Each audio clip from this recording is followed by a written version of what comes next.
नमस्कार दोस्तों, मेरे GKGS ट्रिक आर के चैनल में आप सभी का स्वागत है। दोस्तों, आज मैं झारखंड का भूगोल से संबंधित, झारखंड की नदियों, झारखंड की मिट्टियों, झारखंड के वन, इन तीनों से संबंधित जितने भी प्रश्न एग्जाम में पूछे जाते हैं वो सब मैं इस वीडियो में लेकर आया हूँ। दोस्तों, अगर आप किसी भी एग्ज़ाम की तैयारी कर रहे हैं तो ये वीडियो आपके लिए काफ़ी ज़्यादा इम्पोर्टेंट रहने वाले हैं। तो चलिए बिना देरी किए वीडियो शुरू करते हैं। सबसे पहले हम झारखंड की नदियों के बारे में जान लेते हैं। दोस्तों, जितने भी पॉइंट्स होंगे सब क्वेश्चन के आधार पे होंगे, क्योंकि एग्जाम में ज़्यादातर क्वेश्चन ही पूछे जाते हैं। तो चलिए शुरू करते हैं प्रश्न 1 से। दोस्तों, झारखंड में बहने वाली प्रमुख नदियाँ कौन कौन सी हैं? उत्तर है दोस्तों स्वर्णरेखा नदी, दामोदर नदी, ब्राकर नदी, फल्गु नदी, सकरी नदी, पंचौनी नदी, उत्तरी कोयल नदी, दक्षिणी कोयल नदी, अजय नदी तथा शंख नदी। हम आगे हैं दोस्तों, झारखंड राज्य की प्रमुख नदियों के उद्गम स्थल तथा संगम मुहाना कहाँ है? तो दोस्तों, झारखंड की प्रमुख नदियों के उद्गम स्थान तथा संगम मुहाना निम्नलिखित हैं। पहला है दोस्तों स्वर्णरेखा नदी। स्वर्णरेखा नदी की उद्गम स्थल रांची के निकट पिटका में है और ये बंगाल की खाड़ी में जाके मिल जाते हैं। दूसरा है दोस्तों दामोदर नदी। दामोदर नदी छोटा नागपुर के पठारी भाग से निकलती है और हुगली नदी में जाके मिल जाती है। तीसरा है दोस्तों ब्राकर नदी। ब्राकर नदी दोस्तों उत्तरी छोटा नागपुर की पहाड़ियों से निकलती हैं और दामोदर नदी में जाके मिल जाती हैं। चौथा है दोस्तों अजय नदी। अजय नदी दोस्तों ब्रापरा जम्मू जिले से निकलती हैं और दामोदर नदी में जाके मिल जाते हैं। पांचवा है दोस्तों उत्तरी कोयल नदी। उत्तरी कोयल नदी रांची का पठार से निकलती हैं और जाके सोन नदी में मिल जाती हैं। छठा है दोस्तों पंचौनी नदी। पंचौनी नदी छोटा नागपुर का पठार से निकलती है और जाके सकरी नदी में मिल जाती हैं। सातवां है दोस्तों सकरी नदी, जो कि छोटा नागपुर का पठार से निकलती है और गंगा नदी में जाके मिल जाती हैं। आठवां है दोस्तों दक्षिणी कोयल नदी। दक्षिणी कोयल नदी दोस्तों छोटा नागपुर का पठार से निकलती हैं, हुगली नदी में जाके मिल जाती हैं। दोस्तों, हुगली नदी में मिलने वाली नदी दो हैं, दामोदर नदी और दक्षिणी कोयल नदी। और दोस्तों 4 नदियां ऐसे हैं जिसका उद्गम स्थान छोटा नागपुर के पठारी भाग से होती हैं। पहला है दामोदर नदी, दूसरा है पंचौनी नदी, तीसरा है सकरी नदी और चौथा है दक्षिणी कोयल नदी। प्रश्न है दोस्तों झारखंड राज्य की दूसरी सर्वप्रमुख नदी कौन सी है? तो उत्तर है दोस्तों स्वर्णरेखा नदी। प्रश्न 2 है दोस्तों झारखंड की नदियों की विशेषता क्या है? तो उत्तर है दोस्तों झारखंड की नदियों की मुख्य विशेषता यह है कि ये नदियां बरसाती होती हैं एवं वर्षा के दिनों ही इनमें पानी रहता है और गर्मी के दिनों में ये सूख जाती हैं। अगला प्रश्न है दोस्तों किस नदी को बंगाल का शौक कहा जाता है? तो उत्तर है दोस्तों दामोदर नदी। अगला प्रश्न है दोस्तों झारखंड की सबसे लंबी नदी एवं बड़ी नदी कौन सी है? तो उत्तर है दोस्तों स्वर्णरेखा नदी। अगला प्रश्न है दोस्तों झारखंड की दूसरी सबसे लंबी नदी कौन सी है? तो उत्तर है दोस्तों दामोदर नदी। प्रश्न है दोस्तों झारखंड राज्य की सर्वप्रमुख नदी कौन सी है? तो उत्तर है दोस्तों दामोदर नदी। दोस्तों, झारखंड की नदियों से संबंधित जितने भी प्रश्न बन सकते थे वो सब कर लिए। अब आगे झारखंड की मिट्टियों के बारे में जान लेते हैं। झारखंड की मिट्टियों से संबंधित प्रश्न है दोस्तों भौतिक, रासायनिक तथा रचनात्मक विशेषताओं के आधार पर झारखंड राज्य की मिट्टियों को कितने वर्गों में विभक्त किया गया है? तो उत्तर है दोस्तों 5 वर्गों में विभक्त किया गया है।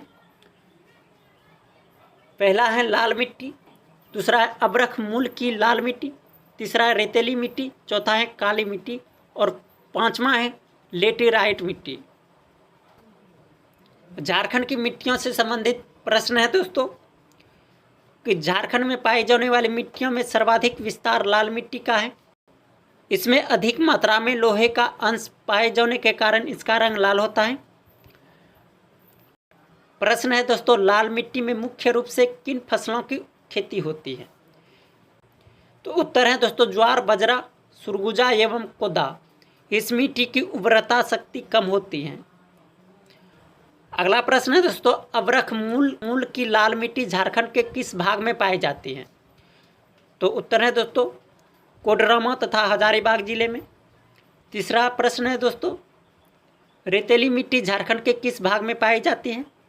तो उत्तर है दोस्तों धनबाद, हजारीबाग तथा गिरिडीह जिले में यह मिट्टी पाई जाती है।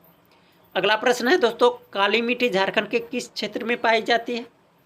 तो उत्तर है दोस्तों झारखंड के राजमहल क्षेत्र में यह मिट्टी पाई जाती है। इस मिट्टी में लोहा, चूना, मैग्नीशियम और एल्युमिनियम आदि तत्व पर्याप्त मात्रा में पाए जाते हैं।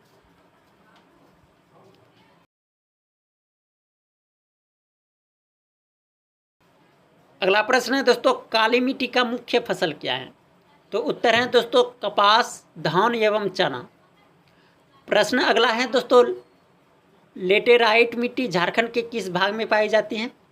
तो उत्तर है दोस्तों रांची, पलामू एवं संथाल परगना जिले के कुछ भागों में। अगला प्रश्न है दोस्तों, लेटेराइट मिट्टी में कौन सी फसल उगाई जाती है? तो उत्तर है दोस्तों चाय के उत्पादन के लिए यह मिट्टी उपयुक्त होते हैं। अगला प्रश्न है दोस्तों, झारखंड राज्य में सर्वाधिक क्षेत्र में किस मिट्टी का पाया जाता है? तो उत्तर है दोस्तों लाल मिट्टी का। झारखंड राज्य में सर्वाधिक लाल मिट्टी पाई जाती है। दोस्तों झारखंड की मिट्टी से संबंधित जितने भी प्रश्न बन सकते हैं वो सब कर लिए हैं। आगे दोस्तों झारखंड के वन से संबंधित जितने भी प्रश्न हैं वो सब करेंगे। दोस्तों झारखंड के वनों को मुख्य रूप से 2 प्रकार के वनों में बांटा गया है। पहला है शुष्क पर्णपाती और दूसरा है आर्द्र पर्णपाती। प्रश्न है दोस्तों, झारखंड के कितने क्षेत्रों पर वन पाया जाता है? तो उत्तर है दोस्तों 23,253 वर्ग किलोमीटर में। दूसरा प्रश्न है दोस्तों, झारखंड के कितने प्रतिशत भाग पर वन पाया जाता है? तो उत्तर है दोस्तों 29.17% पर। तीसरा प्रश्न है दोस्तों, झारखंड में किस प्रकार के वन पाए जाते हैं? तो उत्तर है दोस्तों झारखंड में पर्णपाती वन पाए जाते हैं। ये पर्णपाती वन पतझड़ होते हैं। प्रश्न 4 है दोस्तों, आर्द्र पर्णपाती वन झारखंड के किस क्षेत्र में पाया जाता है? रांची, पलामू तथा हजारीबाग जिलों में पाया जाता है। अगला प्रश्न है दोस्तों, झारखंड के आर्द्र पर्णपाती वन में कौन कौन से पेड़ पाए जाते हैं? तो उत्तर हैं दोस्तों आम, जामुन, कटहल, महुआ, कुसुम, गुल्लर, खैर, बरगद, पीपल, सेमल, साल, पालस इत्यादि। ये सब झारखंड के आर्द्र पर्णपाती वन में पाए जाते हैं। अगला प्रश्न है दोस्तों, किस पेड़ को पर्णपाती वनों का राजा कहा जाता है? उत्तर है दोस्तों साल के पेड़ को। अगला प्रश्न है दोस्तों, शुष्क पर्णपाती वन झारखंड के किस क्षेत्र में पाया जाता है? उत्तर है दोस्तों पलामू, बोकारो तथा धनबाद जिले में। अगला प्रश्न है दोस्तों, शुष्क पर्णपाती वन में किस प्रकार के वृक्ष पाए जाते हैं? उत्तर है दोस्तों मुख्य रूप से अमलतास, शीशम, आबनुस, महुआ, खैर तथा साल। अगला प्रश्न है दोस्तों, झारखंड के वनों में मुख्य रूप से कौन कौन से जानवर पाए जाते हैं? तो उत्तर है दोस्तों बाघ, हरिण, नीलगाय, हाथी, सांभर इत्यादि। अगला प्रश्न है दोस्तों, झारखंड के किस जिले में सर्वाधिक वन पाए जाते हैं? तो उत्तर है दोस्तों पलामू जिले में। पलामू जिले में दोस्तों सर्वाधिक वन पाए जाते हैं। अगला प्रश्न है दोस्तों, भारत में सर्वाधिक लाख का उत्पादन किस राज्य में होता है? तो उत्तर है दोस्तों झारखंड राज्य में। प्रश्न है दोस्तों, लाह जिसे लाख कहते हैं का उत्पादन किस पेड़ से होता है? तो उत्तर है दोस्तों पालस के पेड़ से। अगला प्रश्न है दोस्तों, किस लकड़ी से कत्थे का उत्पादन होता है? तो उत्तर है दोस्तों खैर की लकड़ी से। प्रश्न 14 है दोस्तों, किस पेड़ के पत्ते से बीड़ी बनाई जाती है? तो उत्तर है दोस्तों केंदू के पत्ते से। प्रश्न 15 है दोस्तों, कागज किस घास से बनाया जाता है? तो उत्तर है दोस्तों सभी घास से। सभी घास से कागज बनाया जाता है। दोस्तों अगर आपको वीडियो की क्वालिटी राकेश कुमार की मेहनत पसंद आए तो वीडियो को लाइक कर चैनल को सब्सक्राइब कर दें और दोस्तों को शेयर कर दें। अगर आपको इस वीडियो का PDF फाइल चाहिए तो मेरे टेलीग्राम चैनल से जाके डाउनलोडिंग कर सकते हैं। अंत तक वीडियो देखने के लिए धन्यवाद। मिलते हैं अगले वीडियो में। जय हिंद, जय भारत।